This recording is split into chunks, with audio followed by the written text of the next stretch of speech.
경의하는 김정은 원수님께서 우리나라와 미국 롱고 선수들의 경기를 관람하시었다. 데니스 로드맨은 경의하는 원수님의 탄생일을 맞으며 조선에 왔다고 하면서 체류기간 조선인민이 원수님을 존경하고 있다는 것을 느꼈다고 했습니다. Happy birthday to you. Happy birthday to you. Happy birthday to you. 2014년 김정은 위원장의 생일날입니다. 자타공인 농구 매니아답게 직접 경기를 관람했습니다. 자, 저도 이 보는 것, 하는 것, 또 투자하는 것 다 포함해서 이 스포츠를 좀 좋아해서 아는데요. 원래 스포츠 업계에선 소위 장비빨이라는 게 있습니다. 이 손흥민 선수랑 똑같은 축구화를 신으면 나도 막 4경기 연속골을 넣을 수 있을 것 같고 뭐 그런 거죠. 자, 농구를 좋아하는 사람도 마찬가지일 겁니다. 전설은 아니고 레전드 마이클 조던을 본딴 이 신발 신으면 막 덩크슛 쏠 수 있을 것 같고 그런 겁니다. 김정은 위원장도 당연히 탐이 날 텐데 이 대놓고 미제를 신을 수는 없고요. 그럼 어떡하느냐? 이 북조선판 농구화 에어조선 만들라고 직접 지시했습니다.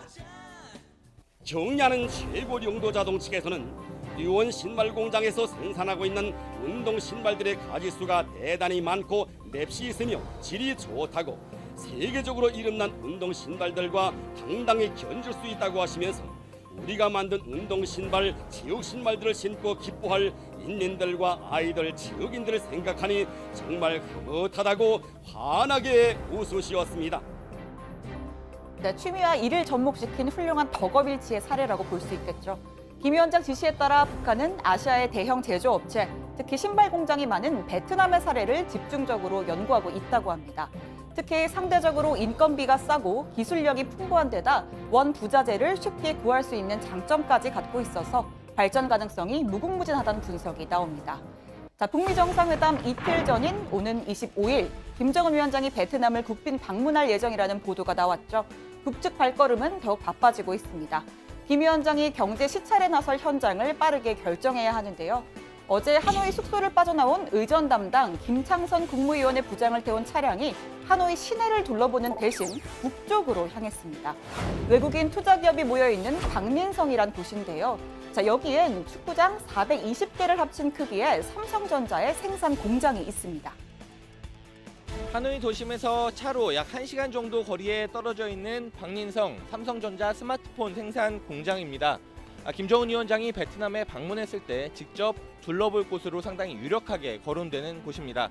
베트남 현지 직원이 약 8만 명 정도 근무하고 있는데 실제로 이 정문을 지나 바로 옆에 있는 주차장을 보면 휴일인데도 수많은 직원들이 출근해서 오토바이를 많이 세워둔 모습을 볼 수가 있습니다. 북미 회담까지 채 열흘도 남지 않은 시간, 김창선 부장 입장에선 회담장이나 숙소를 둘러보기도 바쁠 텐데요. 이렇게 멀리 공장까지 다녀온 겁니다. 김정은 위원장이 직접 찾을 곳을 사전 점검한 것이란 분석에 무게가 실릴 수밖에 없죠. 자, 로이터 통신은 박민성 산업단지에 이어서 하노이 동쪽 항구 도시 하이퐁도 방문할 예정이라고 보도했습니다.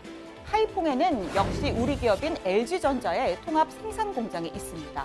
이 두 곳을 직접 찾는다면 앞으로는 남북 경협은 물론이고 베트남식 개혁 개방, 경제 발전 노선을 따르겠다는 메시지를 전 세계에 던지는 것으로 볼 수 있습니다. 자, 참고로 김창선 부장은 어제 중국과 국경을 접한 랑선성 지역도 방문했습니다. 유명한 관광지도 아니고 산업단지도 아니고 한 가지 의미가 있다면 비행기가 아닌 특별 열차를 타고 중국을 거쳐올 때 지나갈 수 있는 곳입니다. 때문에 당초 예상과 달리 전용기 참매 1호가 아닌 열차를 탈 수 있다는 가능성이 급부상하고 있습니다. 자, 북한은 어제 한 선전 매체를 통해서 김정은 위원장이 북미 관계의 대전환을 기대하고 있다고 전했습니다. 북미 관계라고 해서 남북 관계처럼 되지 못할 이유는 없다면서 이 같은 내용은 김정은 위원장의 뜻이라고 밝혔습니다.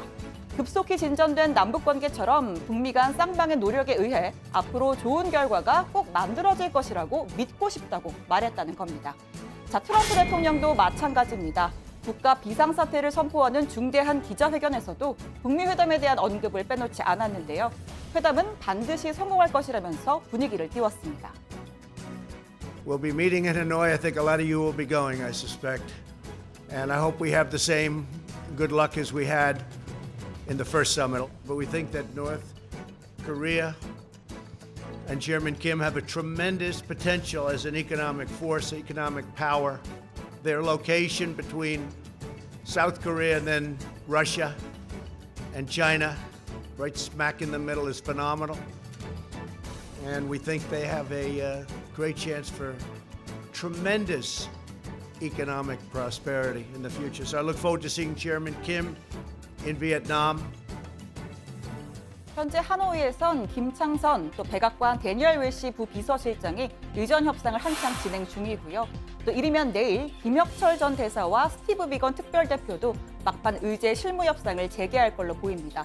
자, 지금부터는 사실상 실무 협상이 아닌 두 정상의 대리전으로도 볼 수가 있겠죠.